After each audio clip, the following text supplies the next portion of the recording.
presentation before our break. Looking forward to this as well. I'd like to bring in Nicholas Ghitti, who is joining us as the CRO from Trace Finance. Welcome. Hey Joe, very happy to be here. Thank you. Very Yeah, excited to go over my hot take. definitely. So let's get right into it. I will step out and let you take over. Awesome. So, hi everyone. I'm Nicholas Ghitti. I am the CRO for Trace Finance. I'm tuning in from Lisbon, from Portugal. I think I'm the first speaker today to be based in Lisbon, so very proud of that. And basically, what Trace Finance does, a little bit about myself, because before we go over the hot take for today, is we offer FX and global banking solutions for startups in Latin America. I act as the CRO, so overseeing marketing, sales, and partnerships. I've been doing that for the past 11 years in the tech industry. And an interesting fact about myself, I am a vivid vinyl collector. I've been doing that for a long time. And music is something that I really, really love. And I also DJ in my free time. So that's the interest fact for you guys. And not wasting any more time and jumping right into the topic for today and my hot take. As you could see from the title, it is how to turn your sales team into a data generating team. This is a very interesting topic that speaks really close to my heart. And I'd like to start this topic by talking about the origin. How did I come up with that idea and what happened in my journey, in my career that made me realize that the sales team should not only be focused on generating revenue, but they're also a great source of information and data gathering for the rest of your company. Basically, in a nutshell, when I was leading the sales team for a payments company in Latin America, we had a very specific situation that 40% of our inbound leads, either coming from organic sources or paid media, were Shopify merchants. So were companies that were using Shopify as their main e-commerce platform. But the problem was that we were not integrated to Shopify at the time. So basically, we couldn't sell to those leads. And we knew there was a lot of potential behind that. And at the same time, Shopify was not accepting new integrations into their payments API. So we also didn't have any ways to develop the integration that we needed. And I remember spending quite a long time with my marketing and sales leaders thinking about, okay, what can we do to serve those leads? Because imagine 40% of everything we generate on marketing, we are not able to make the most out of those leads on the sales team, and we're losing a lot of revenue. And the solution came up from an account executive from my team. And it was very interesting because he heard something in a sales call that actually was the solution we were looking for. And what he heard is that one of our competitors at the time had an unofficial integration with Shopify. And only that small piece of information that we were able to know that during one of our weekly sales meetings with the team, and it was completely random why he brought that up. But knowing that it was possible to build an unofficial integration with Shopify was more than enough to allow us to pursue that specific avenue and find out that there was actually a way to build that unofficial integration. So we were able to finally start onboarding those Shopify merchants, even though we didn't have the official integration. And that worked so well that in a span of 6 to 8 months, we generated so much traction and critical mass with those unofficial integrations that we actually were able to get Shopify's attention and ended up building a real official integration. And that was a game-changing partnership and integration for the company at the time. And all of that only happened because we took the time to hear a feedback from one of our account executives from something that he heard either from another partner or from one of the leads he was talking to. And really that got me thinking that when you think about it, the way that most companies, especially in the tech space, are structured is that most, the account executives or either the business development managers are the functions within the company that spend more time in the market. And these people, they actually spend 60, 70% of their time talking to folks outside their company, either prospects, customers. You know that most of the account executives, they like to keep an existing relationship with the leads that they onboarded. So they keep on speaking to the customers even after the sale is done. They keep on talking to prospects, competitors, and partners, and they go to the market, they talk to those stakeholders, and they go back to your company with all of that information And there's a lot of relevant information they could be discussing, from product feedback to marketing trends, to a competitor landscape, or marketing trends.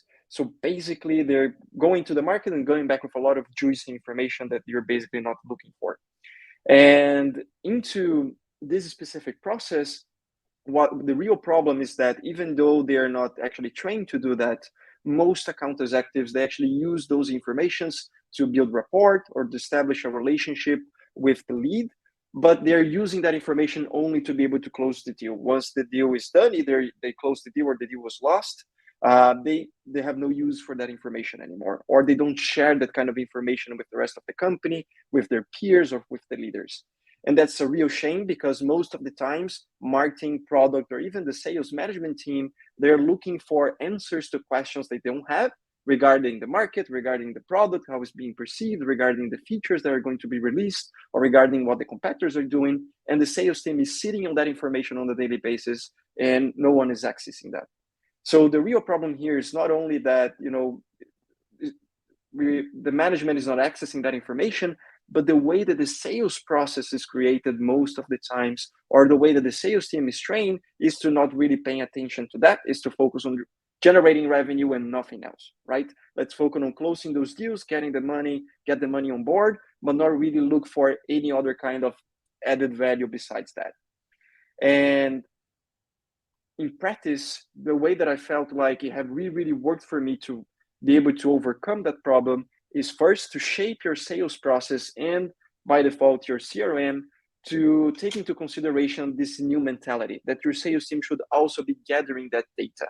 And this means that whenever you're training your team, make sure that you're also training them how to identify those important pieces of information that they might gather. Whenever you have a customer speaking about a competitor, you should pay attention to that. Then make sure there is a space in the CRM, a field, for example, that you can use to insert that information, or how to train them how to perceive, if a lead says something that could lead you to think that there is a new trend in the market, try to pursue that and use that not only to build rapport and close the deal, but keep in mind that this information could be crucial for what the marketing team is doing, or for the roadmap that the product team is taking care of. And also make sure that whenever you're building the process, you take those steps into consideration alongside your revenue generating goal, right? And that experience taught me that 90% of the times you won't need to hire a third party research agency to gather the data, that most of the times you have it in house. For example, I've seen many companies hiring third party agencies to do a competitor landscape, or to really go into the market to see how are their product being perceived, or what are the new market trends that are out there. And if you really build the right processes and the right rituals with your sales team, you can have most of that information available to you at home. It doesn't mean that you won't need to deep dive and maybe hire a third party person, or involve your product marketing team to start developing all those ideas that the sales team were able to catch, because sometimes they're able to catch information that could be a little bit basic and not really what you're looking for, so you have to dig deeper. But it saves you a lot of time, and also allows you to build a better relationship with your peers on product and marketing, because you're able to supply them with important information, data that they're going to use to improve their own operations as well. So I think the key takeaway in a nutshell is that don't underestimate how much your sales team actually knows about your industry, and how much information, how much data they have access to on a daily basis. And most of all, make sure you have the right processes and platforms in place to make the most out of that data. And that's what I had for you guys today. I would love to answer some questions and have some discussions around that topic. For sure. Thank you, Nicholas. That was awesome. The uh, the idea about that 90% of your people that are looking to get outside agencies or research done don't need to, because that data is there, I think is super important. How many companies have I been a part of so far that are using, you know, conversational intelligence tools like a Gong or a Fireflies or a Yeah. Chorus that are using a lot of other, data enrichment tools that can provide the market, research, just the firmographics, the demographics of who you're talking to. All that stuff is there, and we're all subscribing to them lately. So, what are some of the strategies that you guys use to really capitalize on those tools that a lot of us are using, but maybe something like that has with the rest of the company. And that awareness usually leads them to use the tools on the right way or really understand them differently and make sure that the information they are having access to really has a meaning behind that. And this is one of the most simple things that you can do, but it really changes because the tool is still gonna be there. You're still gonna use it the way that you think you should use. But if you change the mentality behind it and the perspective behind who's using that specific solution, that really helps you get there. yeah, And something that really helped me along the way is making sure you have the right rituals in place. So let's say you have a pipe review every week with all of your account executives, and usually on a pipe sync you go over all the deals on the pipeline, what's working, what's not working, what can we do differently, when is this deal closing, to get a forecast. But if you start changing a little bit the questions, and besides asking the questions about when is this deal going to be closed, is what did you learn this week about our industry that you didn't know? Or have you heard something interesting or unusual this week that you felt like, this is something I would like to share? And the leadership also has a role to play on making sure that the team is having the right incentives to be able to catch on those ideas on that data that it's being passed on. And then by default, they can use the solutions they have available, the tools to do what they have to do. yeah, I think the ritual thing is such a key piece here. If we're using, we use a conversation, intelligence tool, right? And I think a lot of reps look at that as, they're listening to my calls. They're trying to Yeah, catch me, right?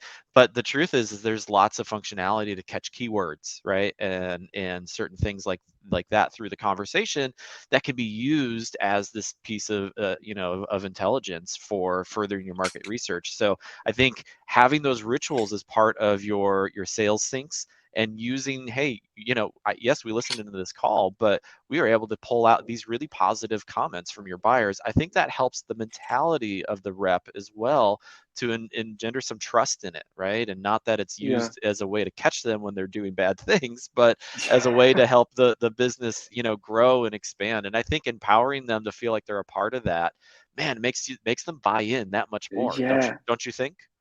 Yeah, absolutely, absolutely. And if I could add to that mentality is that not only you can use all those selling points, we're talking to your sales teams about it, but in a world where the sales teams are more and more selling more complex solutions, and we really talk a lot about thought leadership, and every sales professional has to be really specialized in what they do and really understand their business and their industry. If you really taught them how to be able to identify that specific data or dig for that specific information whenever they're having a sales call, it really helps them set themselves as specialists. So whenever they go to the next call on the day and they had an amazing discussion with their leads about the industry, they learn about the competitive landscape, or they learn about some specific trend that they didn't know.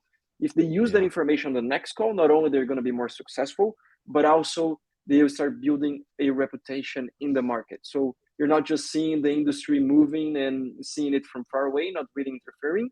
You're really actually being a part of what's going on. for sure. And that's, I think, one of the best selling points. If, as you said, there's some people that are still okay. It's really weird to have a tool listening and keeping notes of everything that I'm saying, not only for the sales enablement piece, but also for you to be able to use that information to establish yourself as a specialist. Yeah. Having a team full of market experts would be ideal, right? I think the dirty secret is most of us don't hire a whole bunch of reps that already know everything about the market that we're selling into. And so being able to use these tools to help educate your own reps and give them those little insights that helps build trust with their prospects is huge. So I think that this is a really good strategy to start thinking about with our teams. We're coming up on the end of our time. So, Nicholas, I thank you. This was an awesome topic. If anybody has questions or thoughts, feel free to drop them in the comments. We'll make sure Nicholas gets them. And you can always go back and listen into the presentation afterwards. Once again, Awesome. thank you, Nicholas. Appreciate your time. Thank you, Joe. Bye bye, guys. All right. Have a great day. We will be back after a short lunch break. Looks like we will resume our next presentation around 12:55 Eastern U.S. time. So looking forward to getting everyone back on track after the lunch break. Take a few moments, get yourself fed, get some coffee, and we will talk soon. Thanks.